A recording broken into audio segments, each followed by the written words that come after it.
자, 오늘부터 유리함수에 대해서 알아보겠습니다.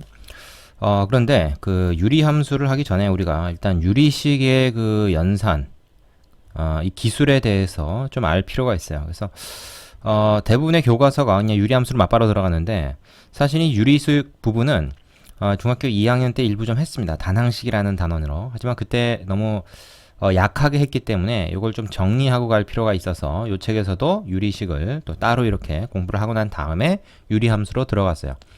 굉장히 좋은 접근 방식이라고 생각합니다. 일단 유리함수를 하기 전에 유리식을 한번 정리를 해야 됩니다. 자, 우리가 중학교 때 그 유리수라고 하는 걸 했죠. 유리수. 유리수는 뭡니까? 유리수의 정의는 정수분의 정수 형태로 표현이 되면 이게 유리수였습니다.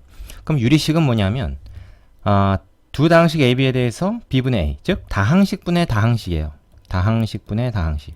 그러니까 숫자에서 이 정수에 해당되는 게 식에서는 이 다항식이 되는 거죠. 그래서 다항식분의 다항식 형태로 표현이 되면 유리수입니다. 유리식입니다. 그러니까 루트가 있다든지 뭐 그러면 안 되는 거고요. 다항식과 다항식. 자, 그런데 요 분모에 있는 다항식이 상수일 수도 있잖아요. 그러면 다항식 자체도 유리식인 거죠. 그죠? 상수분의 다항식은 그냥 다항식이니까 다항식 자체도 유리식에 속합니다. 그러면 유리식은 두 가지로 나눌 수 있겠네요. 자, 유리식은 다항식인 유리식과 다항식이 아닌 유리식으로 나눌 수 있습니다. 특히 다항식이 아닌 유리식. 그 얘기 뭐야? 분모가 상수가 아닌 실제로 1차 이상의 다항식이 분모에 있을 때 우리가 그걸 분수식이라고 합니다. 분수 형태로 나타낼 수밖에 없다는 거죠. 예를 들면 어떤 게 있겠습니까? 뭐 분모에 x 플러스 2 있고 분자에는 뭐 x 마이너스 2가 있다든지 이런 거는 이 분모에 있는 이 식이 상수가 아니죠. 그래서 이거는 유리식 중에서도 분수식이다. 그러나 요거는 어떻게 되겠습니까? 얘는 말이죠. 이렇게 생각할 수 있는 거죠. 이렇게. 그러니까 이거는 유리식인 건 맞지만 유리식 중에서 분수식이라고 부를 수 없고 분수로 표현되어 있지만 분수식이 아니에요. 분모가 상수기 때문에 이건 그냥 다항식에 해당한다. 1차의 다항식이다. 그러나 이거는 다항식이 아닙니다. 유리식엔 속하지만 이해됩니까? 자, 그래서 유리식의 뜻, 요 정의를 좀 아셔야 되겠고요. 그 다음에 그 밑으로 조금 내려가면 우리가 잘 아는 그 유리수의 성질이 있습니다. 이것은 유리식에서도 통한다는 거예요. 뭐예요?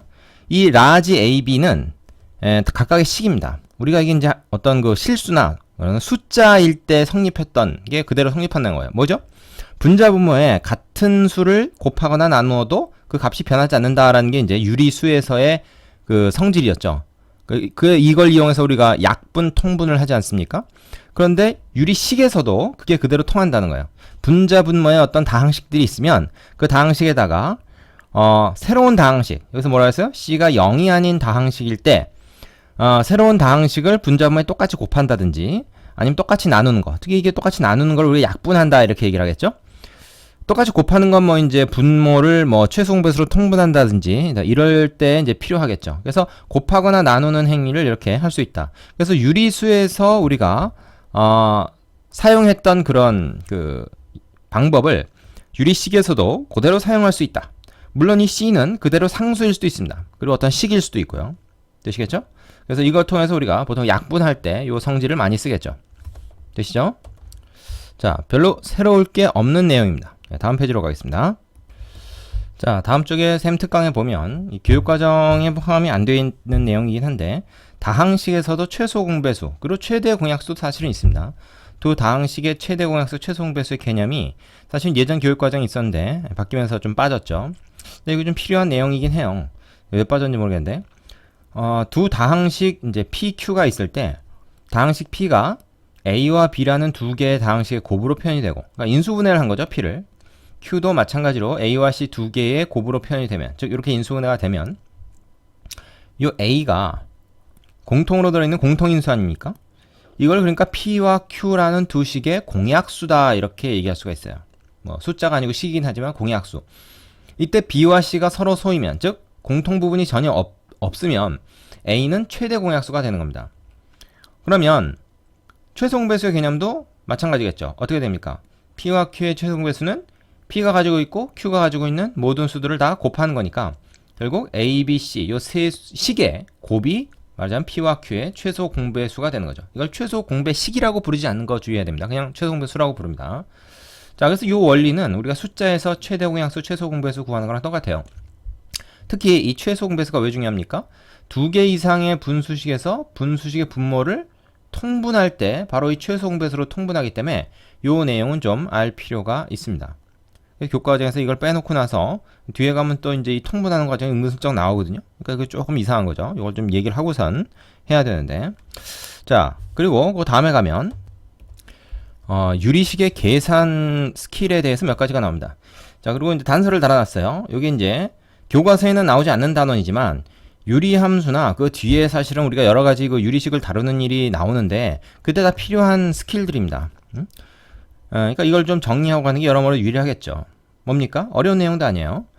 자, 두 유리식을 갖다가 덧셈을 할 때 말하자면 통분을 해야 된다. 분모가 같아야 된다. 그리고 분자끼리 더하거나 빼거나 할 수 있다. 이건 숫자일 때랑 똑같죠. 숫자의 계산에서도 우리가 그렇게 하지 않습니까? 그래서 이게 만약에 통분이 안 돼 있으면 어떻게 하냐? 최소 공배수로 통분해야 됩니다. 뭐 꼭 최소 공배수가 아니라 그냥 공배수로 통분하면 되죠. 그래서 이렇게 돼 있을 때 그냥 BD 분모들의 곱으로 통분을 할 수가 있고요. 그 다음에 여기는 그러면 이제 분자분모에 똑같이 D를 곱한 거고 여기는 분자분모에 똑같이 B를 곱한 거겠죠. 그래서 이렇게 정리가 된다. 뺄셈도 마찬가지다 하는 겁니다. 자, 숫자에서의 계산과 다를 게 없다. 유리식의 계산과 유리식의 계산은 일반적으로 똑같다. 그래서 뭐 교과과정에서 별로 이제 새롭게 얘기할 필요 없다. 그래서 이제 뺀 건지는 모르겠습니다. 그러나 그래도 한번 다루고 넘어가는 게 좋겠죠. 자, 그 다음 페이지요. 자, 유리식의 곱셈 나눗셈에 대해 나오는데 이 역시 마찬가지로 유리수의 즉 분수의 곱셈 나눗셈 요령 우리가 초등학교 때부터 한 거죠. 그거랑 똑같습니다. 그래서 두 유리식의 곱은 분모끼리 곱한 거분의 분자끼리 곱한 거. 곱셈은 쉽죠. 덧셈 뺄셈보다 훨씬 쉽습니다. 뭐 통분이라는 과정도 필요 없고요.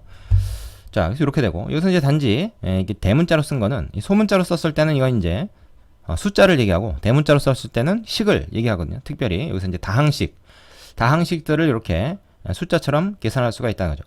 나눗셈 같은 경우에는 나눗셈이라고 하는 건 뭐야? 분수의 나눗셈은 뒤에 나누는 그 수를 맞으면 역수를 곱하는 것과 같기 때문에 D분의 C를 나눈 것은 C분의 D를 곱한 거다. 그래서 그 다음에 이제 곱셈 요령대로 분자끼리 분모끼리 곱해가지고 새로운 분수를 만들면 되는 거죠. 이거 뭐 굳이 새로 얘기 안 해도 사실은 뭐 숫자에서 우리가 계산했던 거를 그대로 이용한다 이렇게 생각하면 어렵지 않겠습니다. 자, 그 다음에 나오는 이 번분수식이라는 게 있는데 이것도 우리가 사실은 숫자에 대해서 요거를 공부를 했어요. 그래서 이건 이제 식에서도 똑같이 성립한다는 겁니다. B분의 A하고 D분의 C를 나누는 거. 이 나눗셈이라는 게 분수로 나타낼 수 있기 때문에 사실은 얘나 같은 표현이죠. 이거를 뭐 착각한 학생들인데 얘랑 완전히 똑같은 겁니다. 그죠? 그래서 얘를 이렇게 바꿔놓고 보면 결국 이 나눗셈이라고 하는 건 곱하기 역수니까 이렇게 됩니다. 그럼 우리가 봤을 때 뭐냐면 애초에 여기서부터 일로 이제 바로 맞바로 오는 거를 생각해 보자는 말이죠. 그러면 어떻게 된 겁니까? 큰 분수를 기준으로 해서 안쪽에 있는 것끼리 곱해서 분모로 오고 바깥의 것끼리 곱해서 분자에 간다. 그래서 안쪽 것끼리 곱하고 바깥쪽 것끼리 곱한다. 분모, 분자로 오는 뭐 그런 상황이 되는 것이죠. 되겠습니까? 이걸 외워둘 필요가 있습니다. 그래서 이렇게 되면 이제 분자에 있는 거랑 분모에 있는 거랑 약분하게 될 수도 있거든요. 그럼 이렇게 바꿔놓고 약분할 게 아니라 처음부터 여기서 약분하는 것도 가능하겠어요. 어떻게 됩니까? 위에 거는 위에 것끼리 만약에 약분할 수 있는 게 있으면 약분하고 즉 공통인수가 있으면 약분하게 되겠죠. 밑에 거는 밑에 것끼리 만약에 공통인수가 있으면 일부분 약분할 수가 있는 겁니다. 그래서 이 번분수식 계산은 사실은 숫자나 아니면 식이나 굉장히 많이 쓰이기 때문에 여러분이 좀 잘 활용할 수 있어야 되겠어요. 자, 두 번째 건 뭐냐? B분의 A 나누기 C다. 그럼 C라고 하는 건 그냥 C가 아니라 1분의 C와 같은 거죠. 그래서 요 분수분의 분수꼴로 만들기 위해서 일부러 이제 1분의 C로 요거를 바꿔서 보는 겁니다. 그럼 이 안에 있는 것끼리 곱해서 분모로 오고요. 바깥의 것끼리 곱해서 분자로 오게 되겠죠. 그러면 그 위에 거랑 똑같죠. 그 다음에 만약에 분자는 A라는 다항식이 있고 분모에 이런 분수식이 있을 때 역시 마찬가지로 분자에 있는 식을 이렇게 봐야 됩니다. 요거 A하고 B하고 곱해서 오면 안 됩니다. 그죠? 이거 착각하지 말아요. 1분의 A이기 때문에 이거는 분자에 있는 겁니다. 그죠? 분자의 분자. 그래서 분자에 있는 큰 분자 쪽에 있는 분모와 분모 쪽에 있는 분자. 요 안에 있는 안쪽에 있는 거 기록해서 분모고 바깥에 거 기록해서 분자 간다. 요거 착각하지 맙시다. 이렇게 써놓으면 이거 A, B 곱해서 분모로 가져간 학생들이 종종 있기 때문에 주의해야 되겠습니다. 자, 이것 역시 숫자 계산과 다르지 않다. 이렇게 얘기할 수 있죠. 자, 우리가 그 다음에 이제 마지막으로 살펴볼 것이 뭐냐면 그 부분 분수 변형이라는 게 있습니다. 요거는 상당히 중요합니다. 요건 상당히 중요해요. 이건 몰라서는 안 되는 내용이에요.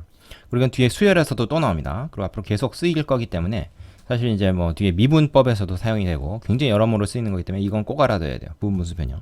별 하나로 부족합니다. 별 3개 정도 치겠습니다. 자, 뭐냐?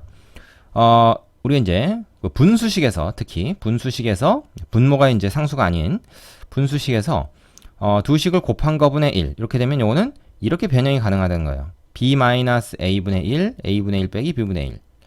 자, 이거는 뭐 증명 자체는 굉장히 간단합니다. 어떻게 할 수 있냐면 이쪽 거를 갖다가 통분하고 계산해서 얘가 되는 거 보여주면 얘랑 똑같다. 이걸 알 수가 있어요. 그리고 사실은 이건 숫자에서도 원래 통하는 겁니다. 예를 하나 들어볼게요. 어떤 예를 들어볼까요? 10분의 1 같은 거를 우리가 한번 생각해 봅시다. 10분의 1. 요거는 2 곱하기 5죠. 12. 그죠? 그럼 얘가 A고 얘가 B라고 한번 생각해 봅시다. 그러면 요 내용에 따르면 뭐야? 5 빼기 2분의 1. 그 다음에 2분의 1 빼기 5분의 1.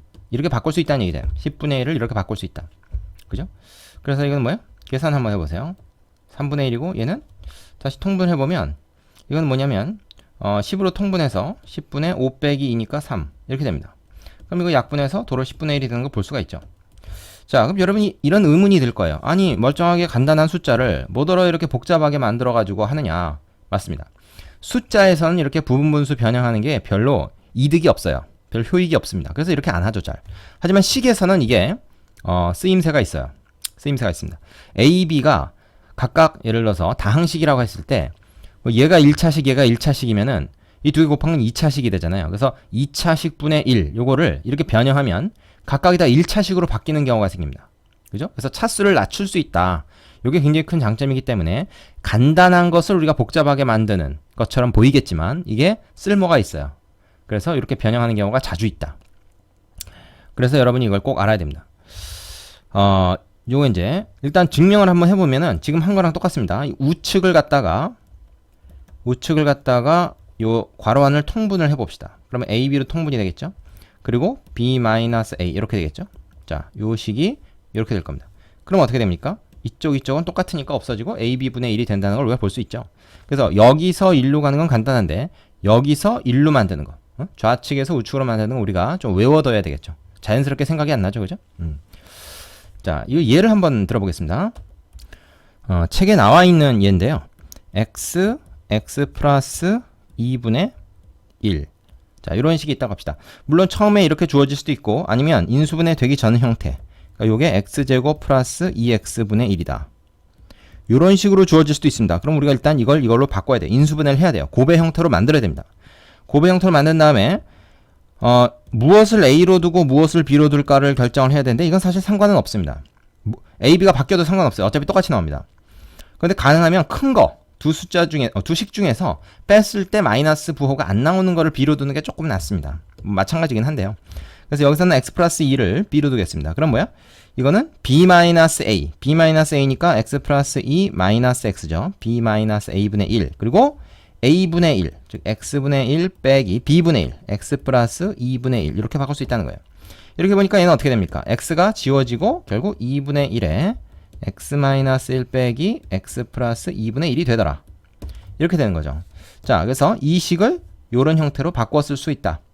근데 바꾸고 나니까 어떻습니까? 더 복잡한 것 같지만 2차식이었던 분모가 각각 1차식 두 개의 차로 변했어요. 이게 굉장히 유리한 거죠.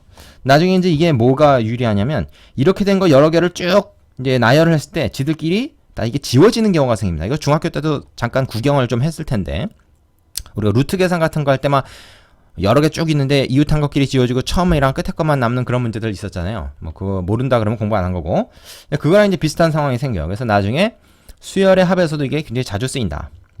그걸 좀 알아두시기 바랍니다. 그래서 지금 좀 자세히 얘기를 하는 겁니다. 이 부분분수 변형을 지금 자세히 얘기하는 이유가 있어요. 뒤에서 자주 쓰이기 때문에 그렇습니다. 자, 추가로 아까 잠깐 언급했는데 만약에 이 BA를 바꿔서 얘기하면 어떻게 되냐? 얘를 B로 하고 얘를 A로 하면 어떻게 되냐? 그래도 마찬가지입니다. 그럼 어떻게 됐습니까? B-A 그죠? 분의 1. 그 다음에 A분의 1이 요번에는 X 플러스 2분의 1 요게 되겠고 B분의 1이 X분의 1이 되겠죠? 자 이렇게 되면 어떻게 됩니까? 요건 XX 지워지고 마이너스 2분의 1 그리고 얘는 X 플러스 2분의 1 빼기 X분의 1. 자 위에 거랑 비교해보세요. 요거 두 개의 위치가 바뀌었고 그 대신에 마이너스가 앞으로 간 그 형태죠. 그래서 얘네들은 같습니다. 하지만 우리가 굳이 마이너스가 있는 것보다는 없는 게 다루기 편하기 때문에 둘 중에서 작은 쪽을 A, 큰 쪽을 B라고 하고 요 식 그대로 액면 그대로 여러분이 외우라는 겁니다. 그대로 외우세요. 이걸. 되겠죠? 자, 그럼 여기까지 됐으면 그 다음 책의 이제 교재 다음 페이지에 보면은 1번부터 7번까지 개념 확인 코너 유리식 계산하는 그 계산 연습이 있습니다. 총 13문제 정도 되는 것 같은데 그거 여러분이 꼭 다 해보고 다음 페이지로 넘어가기를 강력히 추천합니다. 일시정지 누르고 일단 다 풀어본 다음에 다음으로 진행하세요. 자, 그 다음에 그 쌤 특강 세미나에 보면은 이 비례식에 대한 얘기가 좀 나옵니다. 이거는 우리가 사실은 언제 했습니까? 이거는 초등학교 6학년 때 나오는 내용이에요. 근데 이제 이게 어떤 두 수가 아니라 식에 대해서도 그대로 사실 성립하기 때문에 요거를 좀 다시 정리를 하고 가는 겁니다. 이거는 이제 복습이에요, 복습. 일종의 초등학교 6학년 복습이다 이렇게 생각하면 됩니다. 물론 초등학교 6학년 때만 나온 게 아니라 그 이후 중학교 과정에서 사실 계속 쓰였던 겁니다. 그래서 6은 2의 3배다처럼 어떤 것이 다른 수에 비해서 몇 배인가를 나타내는 개념이 사실은 이 비례식이고 그거를 우리가 사실은 B분의 A로 나타내기 때문에 여러분 이 세 가지는 똑같은 의미다. A 나누기 B하고 B분의 A하고 A 대 B 요 세 가지는 똑같은 개념입니다. 우리가 표현을 다르게 할지라도 다 마찬가지예요. 이 중에서 내가 여러분한테 가장 즐겨 쓰라고 하는 것은 바로 요런 표현입니다. 이 표현은 거의 잘 쓰지 않죠. 거의 잘 안 씁니다. 초등학교 때는 좀 썼지. 이렇게 쓰거나 아니면 이제 문제에서는 이렇게 많이 나오죠. 그러니까 얘도 이 분수로 바꾸어서 계산하는 것이 여러모로 좋습니다. 그래서 비례식은 분수로 분수식으로 바꿔서 써라. 그 다음에 외항의 곱은 내항의 곱과 같다. 이건 뭐냐? 두 개의 B가 같을 때, 즉 A 대 B는 C 대 D다. 이런 게 만약에 성립한다 그러면은 안쪽에 있는 항, 이걸 내항이라고 그러죠? 바깥에 있는 거, 이걸 외항이라고 그러죠? 두 개 곱한 게 같다. 자, 이거는 이제 분수에서는 어떻게 나타낼 수 있습니까? 얘하고 얘가 같다 이렇게 되는 거니까 이게 크로스 이렇게 곱하고 이렇게 곱하고 AD는 BC와 같다. 뭐 많이 해본 거죠. 자, 요 비례식의 기본 성질인데 요것이 이제 그 A, B, C, D가 숫자가 아니라 어떤 다항식일 때도 그대로 성립한다는 거 요거를 좀 여러분이 알아줘야 되겠습니다. 자, 정리된 거 봅시다. A 대 B는 C 대 D라는 이제 비례식이 성립하면 내항의 곱, 외항의 곱 같다. 요게 이제 기본적인 겁니다. 그 다음에 2번, 3번, 4번은 사실 여기서 좀 파생된 건데요. 이건 어떻게 한 거냐면 요 식에다가 양변에 똑같이 1을 더합니다. 1을 더하면 얘가 어떻게 됩니까? B분의 A 플러스 B가 되죠. B분의 B가 1이니까 B로 통분해서 요게 됩니다. 얘는 뭐야? D분의 C 플러스 D가 되죠. 원래 등식이 성립했는데 양변에 똑같이 1 더했으니까 얘도 똑같겠죠. 그것이 2번입니다. 그래서 2번은 1번, 요 기본적인 비례식에다 1씩 더한 거다. 그럼 여기서 뭐겠습니까? 요거는 마찬가지로 이건 1씩 뺀 거죠. 빼면 이렇게 되고. 그 다음에 2번과 3번식을 변변 나누면 좌변은 좌변끼리 나누고 우변은 우변끼리 나누면 어떻게 됩니까? A 플러스 B 나누기 B 나누기 A 마이너스 B 나누기 B 이렇게 되겠죠? 좌변은. 우변은 C 플러스 D 나누기 D 나누기 C 마이너스 D 나누기 D 이렇게 될 겁니다. 역시 얘랑 얘랑 같고 얘랑 얘랑 같으니까 같은 것끼리 나와서 역시 이것도 같을 거다 이 말입니다. 양변을 똑같이 이제 똑같은 수로 나눈 그런 개념이니까요. 그럼 이제 요거는 번분수식에 의해서 분모끼리 약분, 분자끼리 약분이지 이렇게 할 수 있죠. 분모끼리 약분되는데 분자는 약분이 안 됩니다. 그 다음에 이제 안에 것끼리 곱하고 바깥에 것끼리 곱하고 해서 분자 분모에다 이제 넣어보면 바로 요 4번식이 나오게 되겠죠. 얘분의 얘는 얘분의 얘다. 이런 식이 나오게 됩니다. 되겠습니까? 자, 그 밑에 이제 요거를 좀 다르게 좀 정리한 게 좀 나오는데 예를 들어서 x 대 y가 2 대 3이다 그러면은 이걸 이렇게 볼 수 있으니까 그 우리가 이건 뭐예요? 얘하고 얘는 자리 바꿈이 가능하다는 거죠. 그죠? 그래서 x 대 y는 2 대 3 이렇게 읽어도 되지만 x 대 2는 y 대 3 이렇게 읽어도 됩니다. 마찬가지예요. 그래서 y하고 2하고 자리를 바꿀 수 있다. 물론 x하고 3도 자리를 바꿀 수 있죠. 그래도 등식은 여전히 성립합니다. 여기선 지금 y하고 2하고 자리를 바꿨네요. 바꿔놓은 다음에 이거를 k라고 두면은 요건 이제 어떤 하나의 값을 의미할 테니까 그걸 k라고 치환할 수가 있단 말이에요.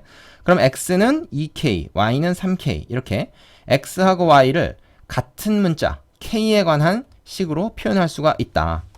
이렇게 됩니다. 되겠습니까? 그래서 여기 이제 얘가 하나 나와 있는데 x 대 y가 3대 4이면 요거의 값을 우리가 구할 때 어떻게 하냐? x 대 y가 3대 4이기 때문에 요 방법에 의해서 x는 3k, y는 4k로 바꿀 수 있다. 여기서 사실은 x 대 y가 3대 4면 맞바로 요거 보고 요 과정 거치지 않고 3대 4야? 그럼 얘는 3k, 얘는 4k. 여기서 이제 k를 비례상수라고 하죠. 이렇게 둘 수 있겠다. 여기서 일로 바로 나와야 됩니다, 여러분은. 이걸 보고 이 생각을 바로 할 수 있어야 돼요. x가 3이고 y가 4라는 얘기는 아니지만 x가 3의 k배, y가 4의 k배로 나타날 수 있다는 거예요. 그래야 x 대 y, x하고 y를 나눴을 때 k가 약분되고 3대 4가 유지가 되겠죠. x 대 y가 3대 4인 경우는 뭐 6, 8, 뭐 30, 40 여러 가지 경우가 있겠습니다만은 그걸 다 한마디로 얘기하면 이런 식으로 얘기할 수가 있는 거죠. 그래서 x도 k의 식으로 y도 k의 식으로 표현을 했으면 이런 그 문제에 나오는 식을 갖다가 다 k에 관한 식으로 바꿔 쓸 수 있다는 거예요. x 대신 3k 넣고 y 대신 4k 넣고 해가지고 다 바꿔 쓴 거죠. 그러면은 같은 문자 k가 약분이 되고 나서 요 식의 값이 숫자로 이렇게 구해질 수가 있다는 겁니다. 요거 상당히 많이 쓰이는 스킬인데 여러분이 제대로 잘 활용 못하는 경우가 많기 때문에 이 책에서도 별도로 얘기를 해준 것이죠. 되시죠? 자, 그리고 그 다음에 이제 가비엘이라고 하는 게 나옵니다. 요거는 예전 교과 과정에서는 사실 다 들어있었던 건데 빠진 거죠. 이거는 요 내용을 갖다가 그대로 정리한 거에 불과합니다. 근데 세 개가 있는 거죠. A 대 B는 C 대 D는 E 대 F. 요게 성립하면 분자끼리 쭉 더한 거랑 분모끼리 쭉 더한 거의 B도 원래 B와 같다. 요걸 이제 가비엘이라고 하는데 뭐 굳이 사실은 많이 쓰이지는 않습니다. 이게 성립하는 이유는 요 위에서 했던 요령 그대로 쓰면 돼요. 요걸 이제 K라는 값으로 치환했을 때 A는 BK로 쓸 수 있겠고 C는 DK로 쓸 수 있겠고 E는 FK로 쓸 수 있겠죠. 그러고 나서 좌변끼리 우변끼리 더해 보십시오. 그럼 여기는 A, C, E가 되고 얘는 K로 묶어서 B, D, F가 된단 말이야. 얘도 같겠죠? 똑같은 것끼리 더했으니까. 그 다음 요 상태에서 얘를 갖다가 일로 나눠버리면 바로 요 식이 나오지 않습니까? 그게 K잖아요. 원래 이게 K였는데. 그러니까 다 같다. 등호가 성립할 수 있는 것이죠. 그죠? B 플러스 D 플러스 F분의 A, C, E의 합. 즉 분모끼리 더한 거랑 분자끼리 더한 거의 B도 이렇게 된다. 그리고 이 상태에서 이거는 뭐냐? 여기다 P 분자 보면 똑같이 P 곱하고 얘는 Q 곱하고 얘는 R을 곱해서 쭉 마찬가지로 가비엘이를 이용해서 더하게 되면 얘가 나옵니다. 이때 주의할 것은 B, D, F는 각각 0이 아니겠죠? 그죠? 하지만 그걸 더한 것은 0이 될 수도 있습니다. 얘가 꼭 양수들이라는 얘기는 아니에요. 음수일 수도 있으니까. 그 0이 되면 이 분모가 0 되면 계산 못하죠. 그래서 그 경우는 빼야 된다라는 것이 예외적인 상황입니다. 자, 요 성질을 이제 가비엘이라고 하는데 이건 뭐 교과과정에서도 빠진 내용을 좀 자세히 뭐 더 다루고 싶진 않고 이런 게 있다라는 것 정도만 알아두면 되겠고 여기서 중요한 거는 여러분이 비례식을 우리가 어떻게 다룰 것인가 하는 그 기본적인 요령 그런 것들입니다. 그걸 여러분이 좀 신경 써서 공부해 두셨으면 합니다. 되시죠? 자, 이제 교재에 있는 필수 예제를 하나씩 풀어가면서 분수식을 우리가 다루는 요령들을 연습을 해보겠습니다.